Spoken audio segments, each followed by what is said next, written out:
This is Palak and welcome back to social life. आज का ये वीडियो काफ़ी इंपॉर्टेंट होने वाला है, गैप डेज स्ट्रैटेजी।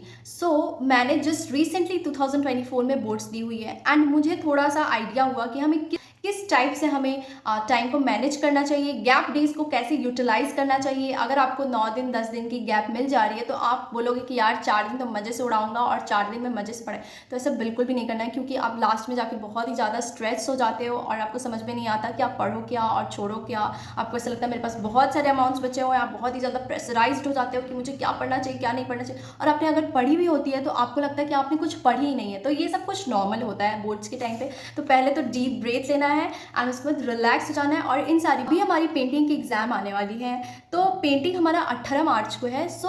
अभी आज हमारी 12 तारीख है, 12 मार्च। अभी 5 दिन बचे हुए हैं। तो पेंटिंग का एग्जाम अगर आपने अभी तक मतलब प्रेपरेशन नहीं की है तो मेरी आप रिसेंट पोस्टेड वीडियोस को देख सकते हो, जिसमें मैं 5 डेज स्ट्रैटेजी लाई हुई हूँ। और हम बात कर लेते हैं पॉलिटिकल साइंस की। तो पेंटिंग के बाद हमारी पॉलिटिकल साइंस की एग्जाम 3 डेज की गैप है।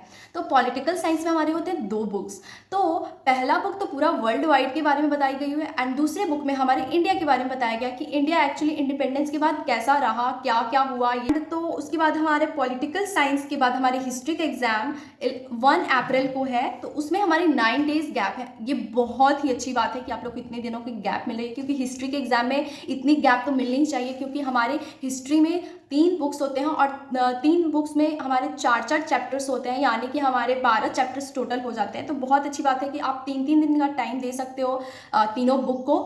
एंड थर्ड में हमारा ब्रिटिश के बारे में कि वो लोग क्या क्या करें क्या नहीं करें, उन सब चीज़ों के बारे में बताई गई है। तो मैं बोलना ये चाहूँगी कि हमारी जो पॉलिटिकल साइंस है तो आपको उसमें 3 डेज़ की गैप है पेंटिंग के बाद। और अगर आपकी पेंटिंग सब्जेक्ट नहीं है तो बहुत अच्छी बात है, अभी से आप प्रिपरेशन करना स्टार्ट कर दो पॉलिटिकल साइंस के लिए। आपको पता है अब लाइन बाय लाइन बुक पढ़ने का बिल्कुल भी टाइम नहीं रह गया। आपको करना है कि आप यूट्यूब से उठा के 1 शॉर्ट वीडियो देख सकते हो, जो टीचर ने आपको माइंड मैप के थ्रू पढ़ाई होगी उसका देखोगे तो और भी ज़्यादा अच्छा रहेगा। और आप प्रेफर करोगे 30-40 मिनट से ज़्यादा की वीडियो उठा के आप बैठो ही ना, नहीं तो आपको बहुत ही ज़्यादा हेडेक होने वाला है, क्योंकि हमारे 7 चैप्टर्स होते हैं पार्ट 1 में पॉलिटिकल साइंस में। आपको वो पूरा कंप्लीट करना होगा। और आप एक पतला सा 10 रुपीज़ का कॉपी ले लो, एक फर्स्ट बुक के लिए एंड सेकंड बुक के लिए भी। तो आप फर्स्ट बुक को 1 आवर्स एंड 30 मिनट्स दो एक चैप्टर को, ताकि वो आपको अच्छे से समझ में आए और उसके सारे माइंड मैप्स, फ्लो चैट या फिर शॉर्ट नोट्स आपको जो भी बनाना है आप यूट्यूब से देख के जो आपको अच्छे से समझ में आए, ताकि आप लास्ट मिनट पर रिविजन कर सको उस वैसे करके। एंड उसके बाद आप अभी से पॉलिटिकल साइंस को काफ़ी वक्त दो और आप ये सब पूरा कंप्लीट करो। फिर मैप्स को भी देखने होंगे, तो मैप्स को भी आपको अच्छे से उसके लिए एक फ्लो चैट या फिर आप कैसे करोगे, आपको कैसे टिक आउट करना है कि आपको सब कुछ याद हो जाए, तो ये बहुत ही ज़्यादा इंपॉर्टेंट है। तो ऐसे आप पॉलिटिकल साइंस की अच्छे से रिवीजन कर पाओगे।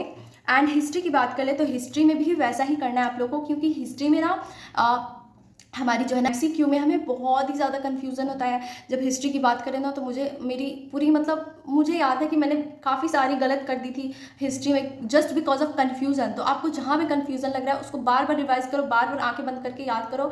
और आप MCQ की ज़्यादा से ज़्यादा हिस्ट्री में प्रैक्टिस करना है, क्योंकि इसमें बहुत ही ज़्यादा बहुत ही ज़्यादा कन्फ्यूज़न हो जाता है। और हिस्ट्री में आप रही बात आंसर राइटिंग की, तो आंसर राइटिंग तो आप खुद से भी कर सकते हो, उसमें बिल्कुल भी हार्ड नहीं होता। आपको बस स्टोरी जाननी है, आपको ईयर्स अगर याद करने हैं तो आप याद कर लो, वरना आप उसमें फर्स्ट में दिया रहता है कि इतने सेंचुरी टू इतने जो भी रहते हैं उसके बारे में, तो आप वो याद करके और खुद से बना के लिख सकते हो। फिर बात कर ले हम कि साइकोलॉजी, अगर आपकी साइकोलॉजी सब्जेक्ट है तो मैं साइकोलॉजी की पूरी गारंटी लेना चाहूँगी, क्योंकि मैं इसके सारे फ्लो चैट्स मेरे पास है मेरे नोट्स में, तो मैं उसे शेयर करना चाहूँगी। और मैंने बहुत ही शॉर्ट नोट्स बनाई हैं तो वो भी मैं शेयर करना चाहूँगी, क्योंकि psychology is just about about human, कि आपकी ब्रेन कैसे फंक्शन करती है, कहाँ पे आप कैसे रिएक्ट करते हो, इन सब चीज़ों के बारे में। तो काफ़ी ईजी है। तो साइकोलॉजी में मार्क्स को ज़्यादातर अचीव करना मुझे ज़्यादा उतना हार्ड नहीं लगता। तो आप लोग अगर चाहोगे, आप लोग को अगर कोई कन्फ्यूज़न है तो आप कमेंट सेक्शन में क्वेश्चन अपने डालना, मैं उसको रिप्लाई करूँगी एंड उस पर वीडियो बनाऊँगी। So that is it for today, bye bye, do subscribe my channel.